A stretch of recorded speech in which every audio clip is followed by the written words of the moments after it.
일단은 끝에 계신 분부터 인사를 해주시면 될 것 같은데요. 특히 소리꾼들은 인사를 하실 때 누굽니다, 오늘의 어떤 시인의 어느 대목을 불렀습니다까지 해주시면 더 잘 이해될 것 같습니다.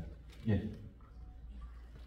네, 안녕하세요. 저는 서인철 가단에서 가야금 연주를 맡고 있는 오은수라고 합니다.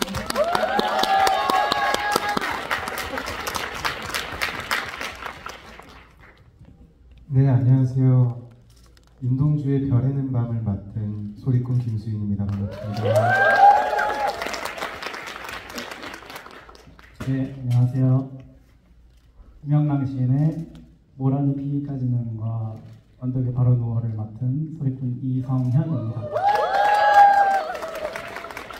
네, 안녕하세요. 저는 오상순 시인의 꿈을 노래한 소리꾼 김준수입니다.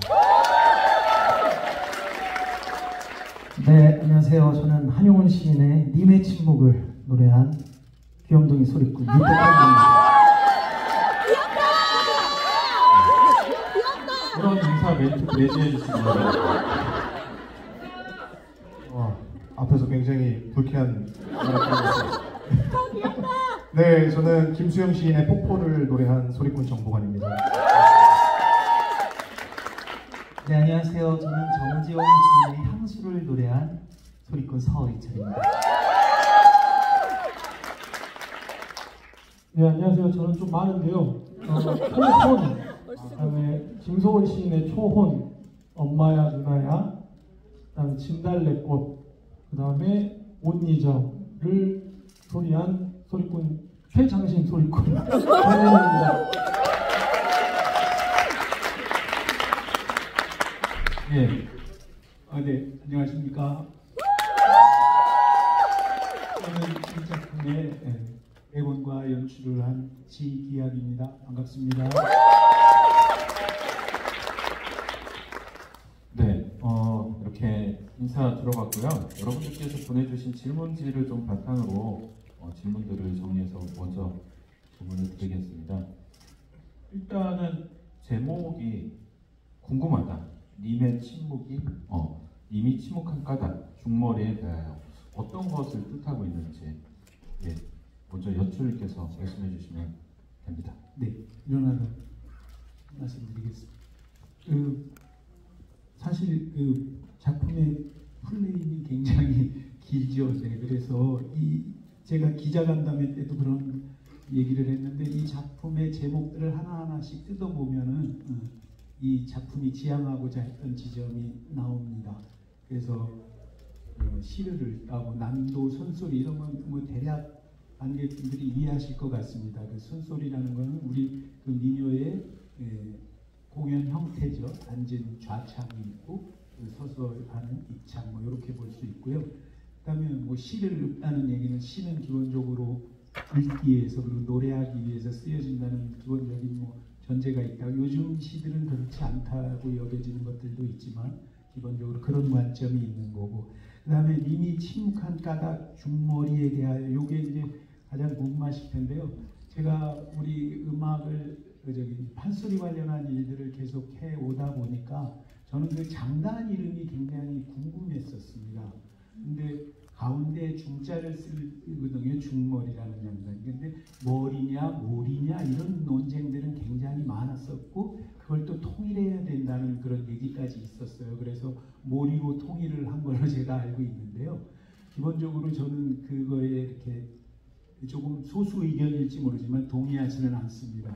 그래서 몰이와 머리가 같이 쓰여져야 된다는 생각을 하고 그런데 이제 요 몰이와 머리보다는 제가 생각하기에 중요한 개념이 중인데 이 가운데 중이라는 것이 도대체 무엇이냐 이제 이런 의문을 계속 가졌었는데요. 이 가운데 일반적으로 이제 아마 지금 핸드폰에서 검색을 해보시면 중머리를 검색해 보시면 중간 빠르기의 장단이라고 나와 있습니다. 그래서 중간 빠르기라는 게 도대체 어떤 빠르기일까? 이제 여기서 시작이 됐습니다. 만약 물리적으로 중간 빠르기라면 이것과 이것 사이의 중간이라는 말이 성립해야 되는데 그런 말은 전혀 언급이 없고 그냥 중간 빠르기. 그래서 장단을 다 빠르기의 개념으로 생각을 합니다. 일반적으로, 통상적으로. 그런데 현장에서는 느린 중머리, 빠른 중머리 또 이렇게 쓰기도 합니다. 그러니까 이 중이라는 개념은 결국 빠르게 개념이 아니라는 얘기에서 이제 제가 모티브를 잡았고, 기본적으로 이제 장단의 이 장단의 그 탄생과 더불어서 이렇게 발전해 온 것을 보면 요 중머리 장단 위에 도들이라는 장단이 있습니다. 육박 장단인데 요걸 한 번 더 치면 중머리 장단이 되는데, 이렇게 이야기가 길어졌기 때문에 강의를 지금 하게 되는 것 같아요. 예, 그래서 그냥 제가 스쳐 지나가려고 해요. 아무튼 그런 얘기인데, 이 중의 개념이 사실 용산해상에 다 있게 됩니다. 도들이 위해서 중으로 발전한 그 과정을 보면. 그러면 결국 님의 침묵이라는 그 한용운의 승려 시인이셨던 한용운이 님의 침묵이라는 걸 이렇게 지적하고 싶었던 지점과 중머리가 드러내고 싶은 지점이 저는 동일한 지점이라고 생각을 했습니다. 그래서 이런 작품을 엮게 됐는데요. 그래서 그런 저의 생각들을 이 작품 전체에 이렇게 이 모양새, 브라킹을 그리고 이런 모양새와 음악을 구성하고 쌓아가고 중간중간에 이렇게 소리 없음을 통해서 그걸 문득문득 드러내 보여드리기도 하고 이렇게 좀 전체 작품을 구성했습니다. 이상 마치겠습니다. 너무 길었습니다. 중머리라는 어떤 중간 흐름의 빠르기를 설정을 통해 가지고 그거보다 더 빨라지는 부분들 혹은 그거보다 더 느려지는 부분, 이런 대비를 좀 드러냈던 작품이기도 합니다. 아무래도 그런 빠르게 기준을 중머리로 잡음으로써 더 잘 보여주셨던 것 같습니다. 가장 많은 질문이 여기 계신 소리꾼들께서도 그냥 편하게 답변을 주셔도 될 것 같은데요. 우리 연출님도 비롯하여 이 시를 각각의 배정하는 방식과 기준이 궁금했다가 가장 많은 질문입니다. 어떤 캐릭터를 염두에 두셨는지, 아니면은 이 소리꾼은 가장 대사를 못 읽기 때문에 짧은 시를 줬다든지 이런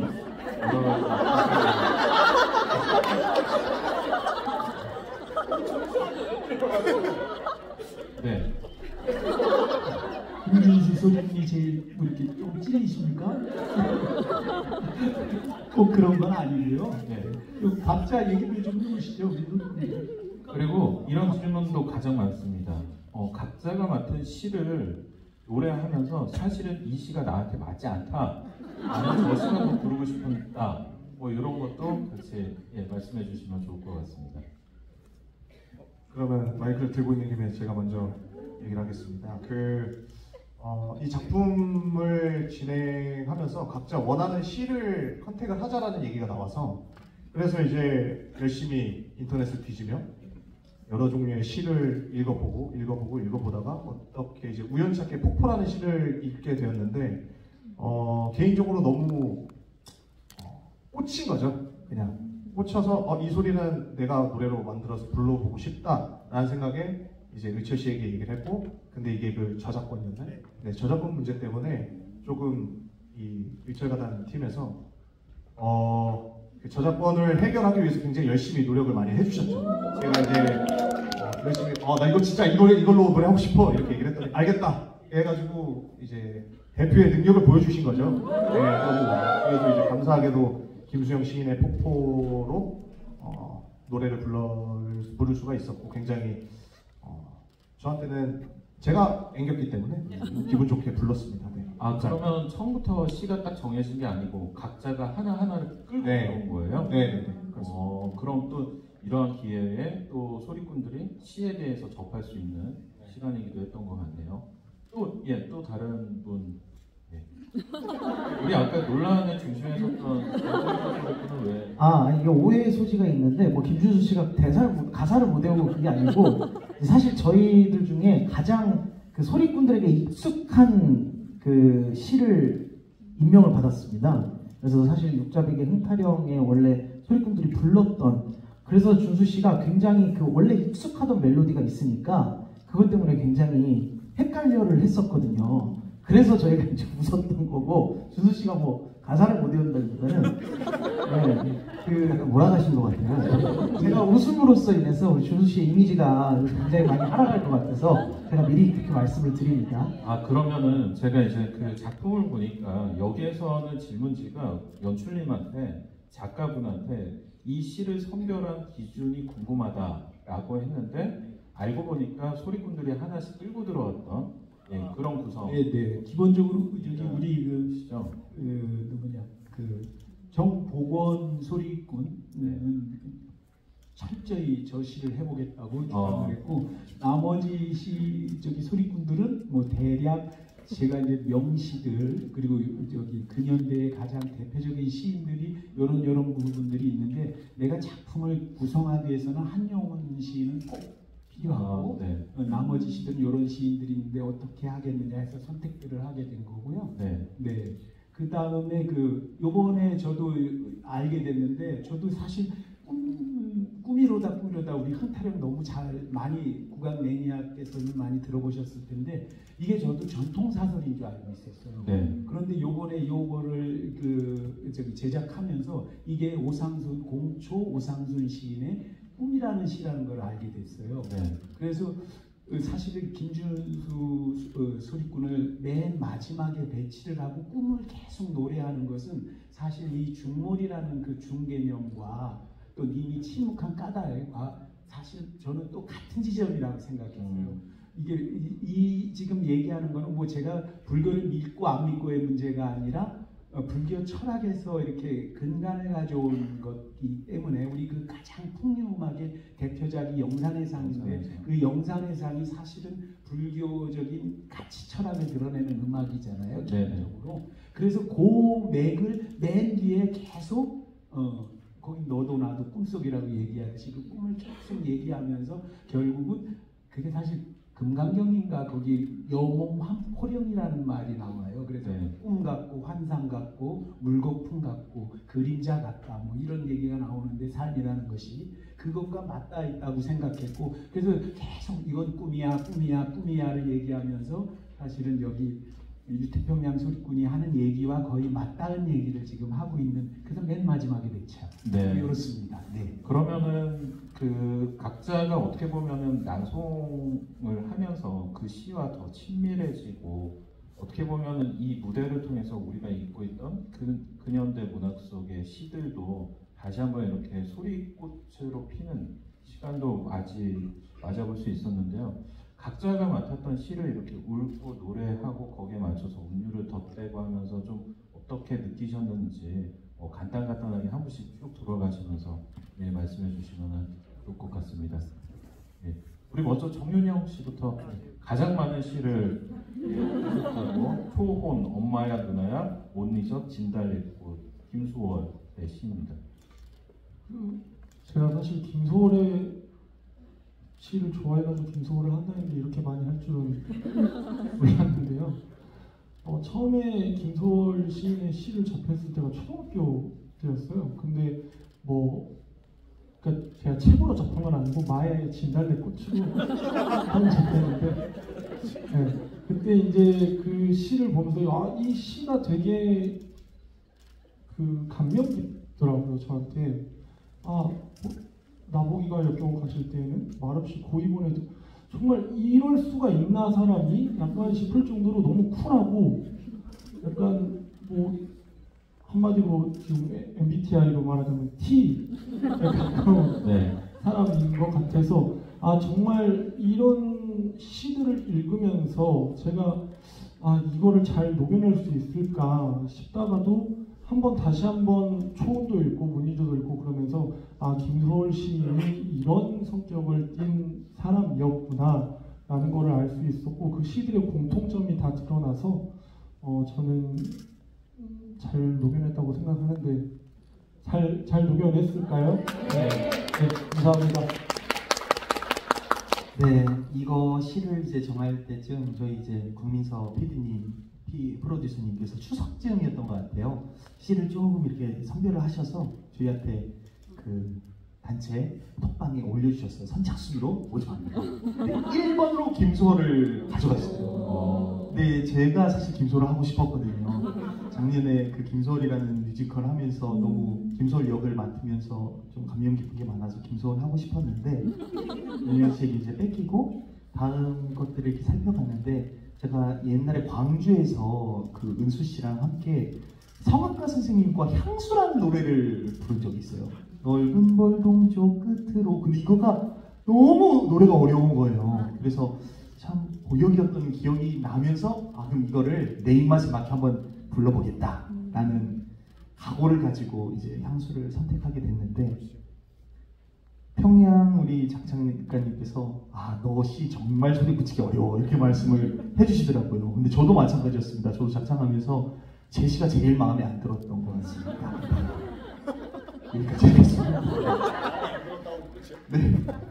참고로 우리 서희철 소리꾼이 불렀던 향수는 몇 년 전에 근대문학 관계된 연구자들이 앙케이트를 했는데 시로 태어났지만은 선율을 붙이기가 가장 어려운 시로 꼽혔습니다.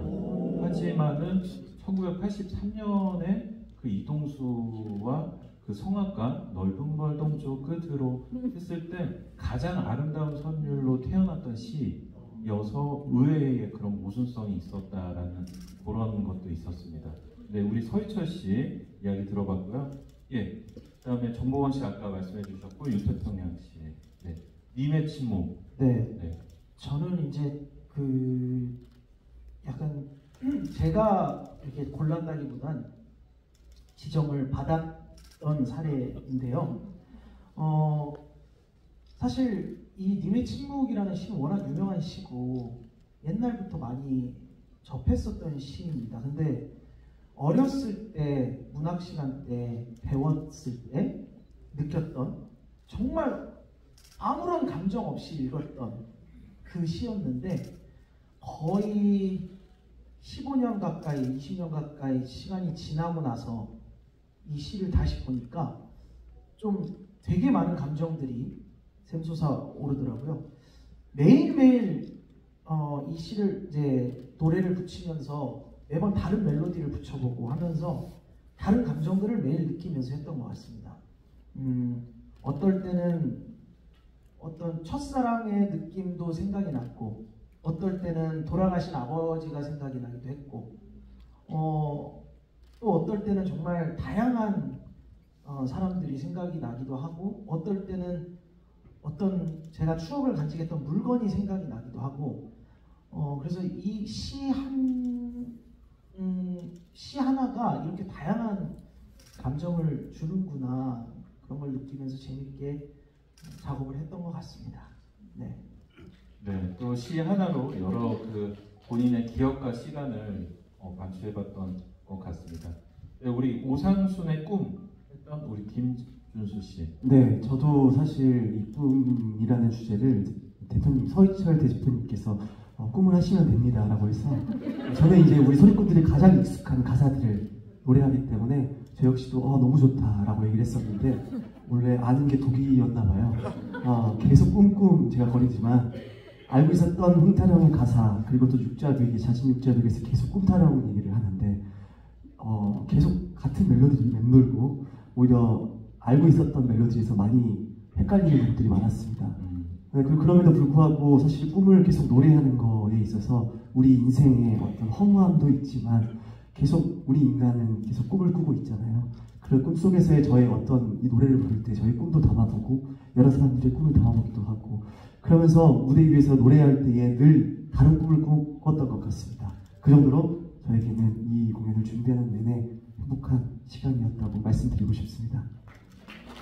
네. 그리고 김영락의 시를 노래한 이성현 씨. 네, 저는 순전히 이제 시어만 보고 골랐거든요. 그래서 너무 유명한 시들은 하고 싶지가 않았어요. 뭐 별에는 밤이나 뭐 하늘소나 이런 거 진짜 하기 싫었어요. 너무 유명해서 역효과가 날 것 같아가지고 최대한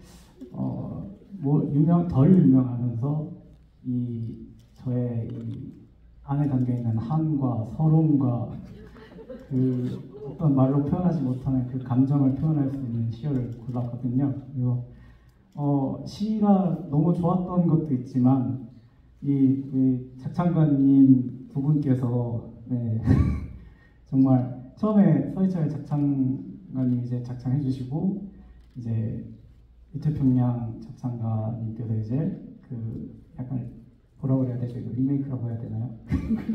좀 손을 이제 또 봐주셔서 네, 소정 보완 해주셔서 이번에 곡이 탄생했는데요. 정말 부를 때마다 너무 이렇게 앵기고 뭔가 이렇게 같은 말로 표현할 수 없는 그 감정이 느껴져서 네, 노래도 좋고 그 시어도 너무 좋고 그래서 잘 골랐다라고 생각하고 있고 작창가님께서도 제 시어가 가장 작창하기 좋았다라고 말씀하셨기 때문에 네, 잘 골랐다고 생각하고 있습니다. 감사합니다. 네. 그리고 윤동주 별 해는 밤 노래해주신 우리 김수인 소리꾼. 네, 가장 유명한 별에는 밤의 김수인입니다.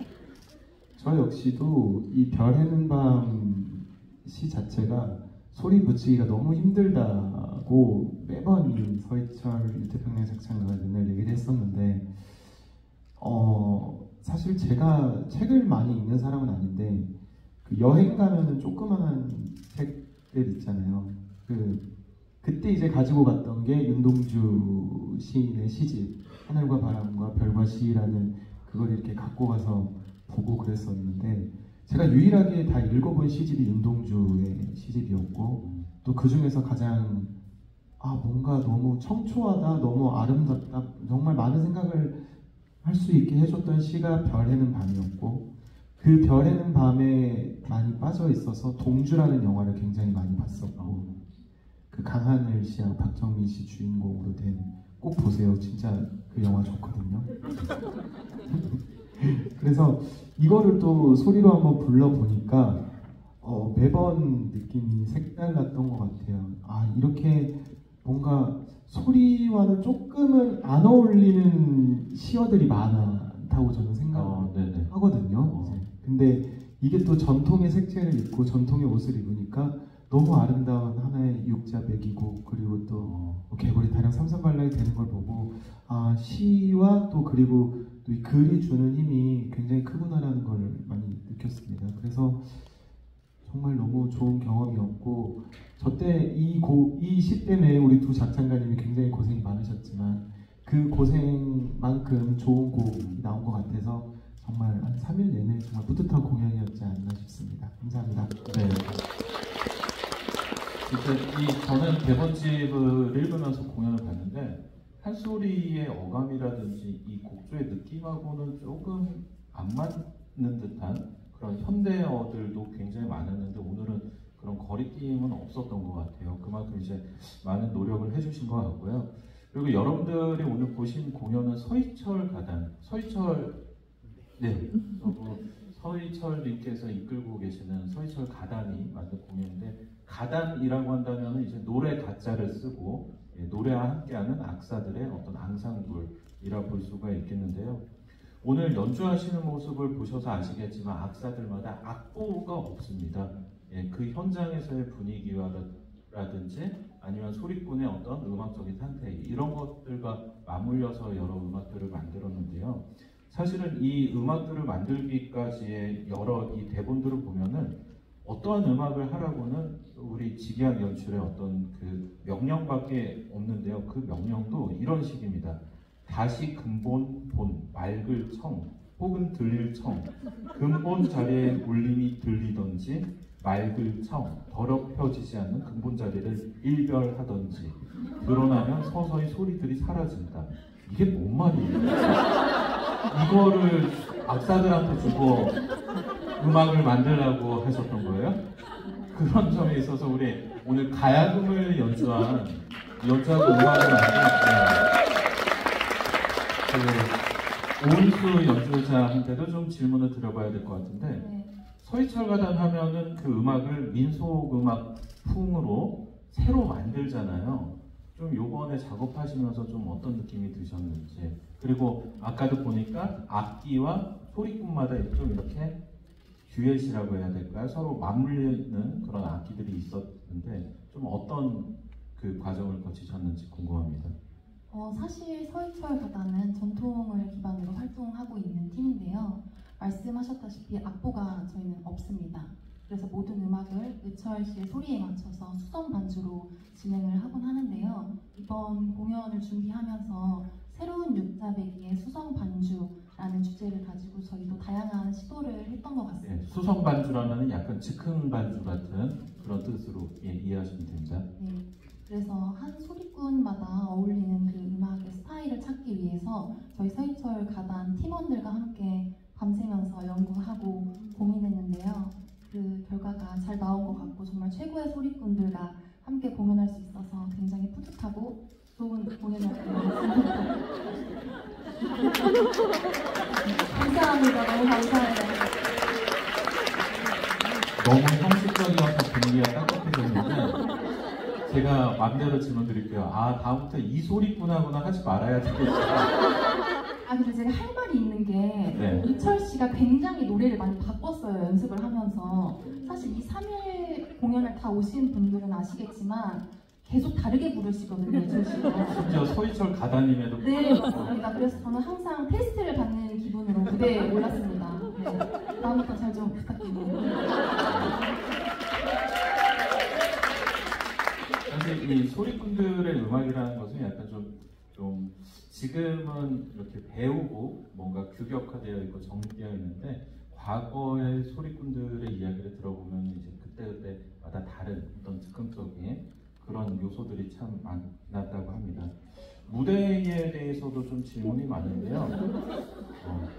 사실 이 질문지의 절반이 다 김준수 씨 거여가지고 예.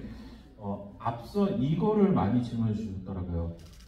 소리꾼들이 등장해서 신발을 벗고 가지런히 놓는 이유가 무엇이냐, 그리고 갓이 왜 작은 속앗을 이렇게 다 착용을 했냐, 예, 이런 것도 이제 시각적인 요소로 상당히 중요하니까. 네, 저는 이게 그냥 우리 전통 예술 공연할 때 주로 쓰는 그냥 이게 화문석 정도라고 생각하거든요. 근데 이제 그 문양이 다 사라져 여기에 구현되지 않았고요. 화문석에 올라서면 당연히 신발을 벗고 버선발로 올라서게 되죠. 그리고 사실은 이런 중이나 뭐 이런 가치 지점이 왜 선가에서 그런 얘기를 한다 그러는데 꼭 다른데 뭐 거창하게 아까 제가 막 여기에 막 써놓은 뭐 청본 어떤 이런 것이 있는 것이 아니라 사실은 내 이렇게 신발 벗으면서 고기 돌려놓고 신발 정리하는 거에 있다는 그게 한자 속어로 있는데 제가 조카지심인지 조고각한지 뭐 그런 말인데요. 네, 그런 의미가 있습니다. 그래서 신발을 벗어서면서 여기 딱 들어서는 순간 이미 뭔가 구현하고 있고 자기 정리되는 우리가 공연을 준비한 것이나 여러 관객분들께서 이 공연을 보기 위해서 멀리서부터 오는 순간 또 티켓 예매하고 공연 정 이거 다 이 속에 들어 있다고 저는 생각하고 만든 거거든요. 네. 네, 그래서 여기 신발 벗는 게 그런 의미고 객석에서 등장한 것도 여러분과 같은 곳에서 온 거예요.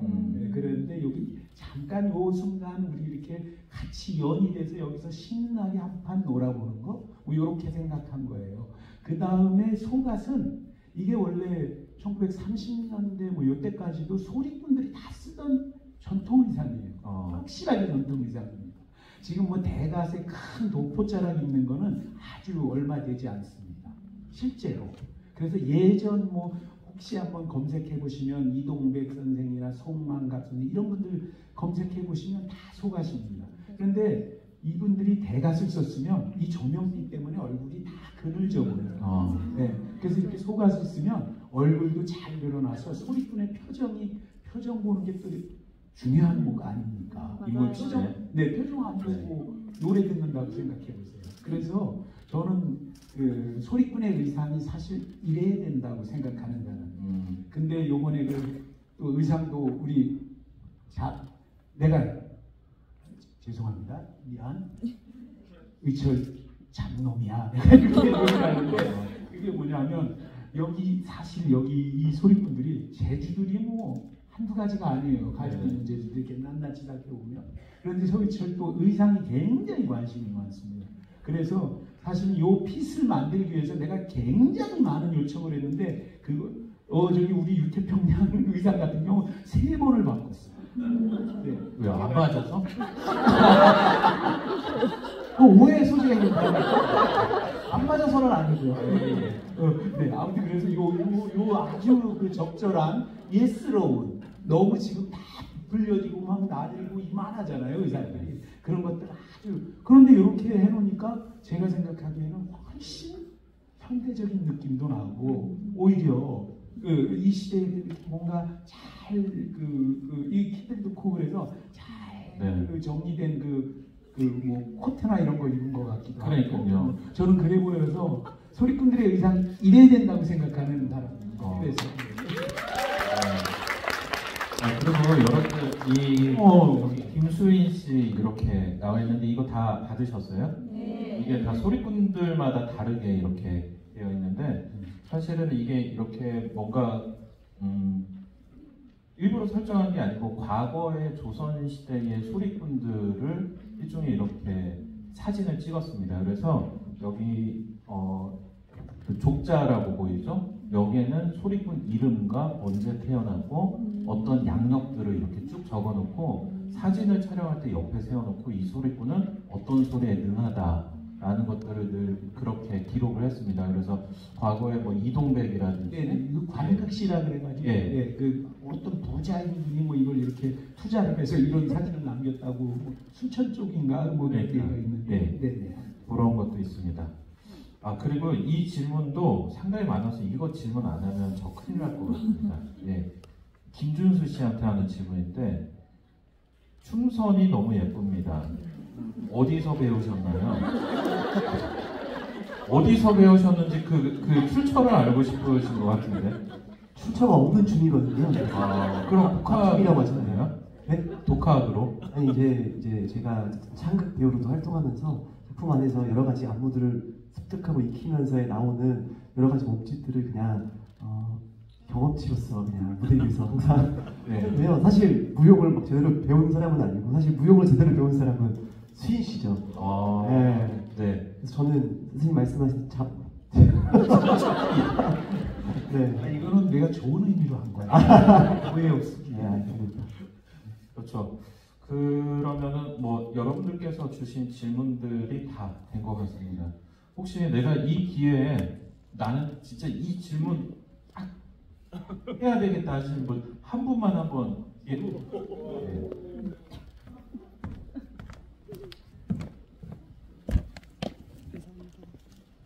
공연도 잘 봤습니다.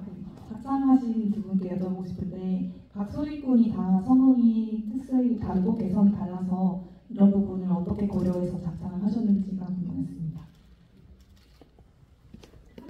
작창하신 두 분이 서희철 소리꾼하고 제가 초기 작창가 이제 건설 토대를 만들었었던 사람이 있는데요. 작창이라는 것은 이 소리꾼들이 부르는 노래를 짜는 거 뜻합니다. 네, 사실 국립창극단의 작창가 프로젝트를 하면서 우리 태평양 작창가님과 우리 한번 작창가 협회를 좀 만들어 보자 하면서 이제 이번에 저희 공연에서도 둘이 함께 작창을 하게 되었습니다. 근데 아마 많은 분들께서 기억하실는지 모르겠지만 2023년도에 저희 서희철 가단이 남도선소리라는 걸 가지고 윤영 씨랑 저랑 성현 씨랑 수인 씨랑 4명이서 전통 소리를 가지고 한 적이 있어요. 이제 그 배영영 교수님께서 정말 좋은 아이디어를 많이 주셨고 그런 것들을 가지고 만들어 봤었던 거에 이번에는 조금 더 나아가서 이것들을 전통이 될 수 있는 새로운 전통을 만들어 보자라는 모토를 가지고 지기학 선생님과 함께 작창을 하게 되었는데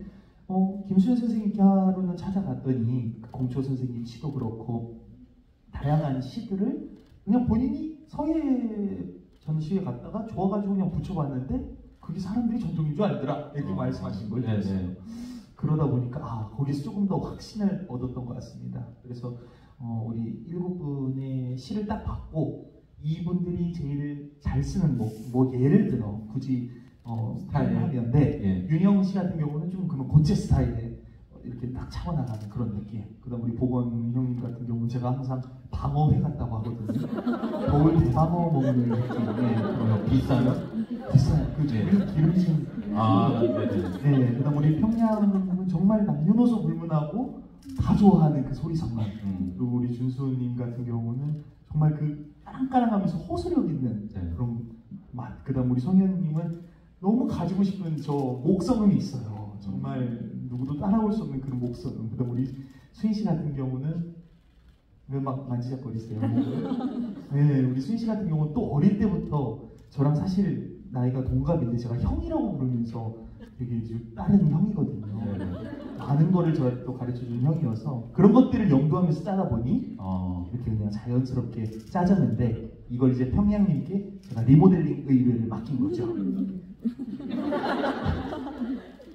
네, 그래서 리모델링을 제가 또 이렇게 맡게 되었는데 이제 또 제가 생각하는 지점과 의철 씨가 생각하는 그런 지점들이 좀 다른 부분들이 좀 있었어요.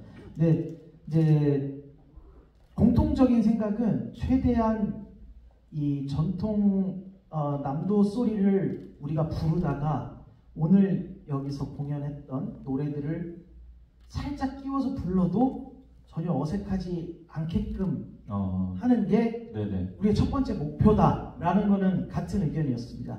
그런데 그렇게 하다 보니 중간중간에 이제 너무 조금 음악적으로 좀 지루한 것들도 있고 이거는 또 조금 아쉽다 그런 생각이 들면서 중간중간에 조금 새롭게 좀 전통스럽지 않을 법한 그런 음정들이나 뭐 그런 기교들을 조금씩 집어넣으면서 뭐 그런 음악적인 재미를 조금 넣기는 했는데 이제 그거는 아무래도 일반 이 판소리를 전공하시지 않은 분들이 들으시기에는 아마 다 비슷하게 들리실 거라고 저는 생각이 듭니다. 그렇지만 이제 소리꾼들끼리는 암암리에 조금 굉장히 좀 한 번쯤 더 생각이 나게끔 하는 그런 선율들도 있고 한 끗 차이라는 게 있죠. 네. 그런 부분들을 일부러 좀 넣은 것들도 있고요. 그 다음에 이렇게 보면은 정말 가지각색으로 색깔이 다 다르거든요. 근데 각자의 개성들이 너무 뚜렷하기 때문에 오히려 어떤 작창을 하기에 이 친구는 이게 이제 우리말로 표목이라고 그러니까 시그니처 이게 시그니처이기 때문에 이 친구에게는 꼭 이 기교를 이 테크닉을 이 친구에게는 꼭 줘야 된다 이런 것들은 있었습니다. 그래서 의철 씨가 토대를 만들고 그 위에 제가 다시 이렇게 쌓아가면서 그런 기교들을 조금 더 추가해서 넣고 했던 것들이 있었던 것 같습니다. 네, 잘 들어봤습니다. 이렇게 창작의 어떤 진행 과정, 무대 위에 여러 시그니처들 그런 이야기 다 들어봤고요. 저는 개인적으로 공연을 보면서 사실은 이 7명의 시인이 대한민국의 20세기 문학계에서 어마어마한 라이벌 관계들이었어요. 한국 문학을 이룬 7개의 기둥이라 볼 수가 있지만은 생전에 한 번도 이렇게 서로 대면하지 않으려고 했던 이 좀 치열한 투쟁의 관계들이었는데 이 공연을 통해 가지고 그분들이 다 모였다. 그분들이 만약에 이 자리에 계셔가지고 이 공연을 봤으면 어떠했을까라는 그런 생각이 들기도 했습니다. 여러분들 이거 잘 챙겨 가시고요. 이미 침묵한 까닭 이거 다 모으십시오. 너무나도 소중한 프로그램입니다. 침묵하지 마시고 많은 소문 퍼뜨려 주시고요. 오늘 관객과의 대화도 여기서 마치면서 우리 좋은 무대 꾸려주신 아티스트 분들 새해 인사 한번 딱 하시면서 마무리 짓도록 하겠습니다. 둘, 셋! 새해 복 많이 받으세요.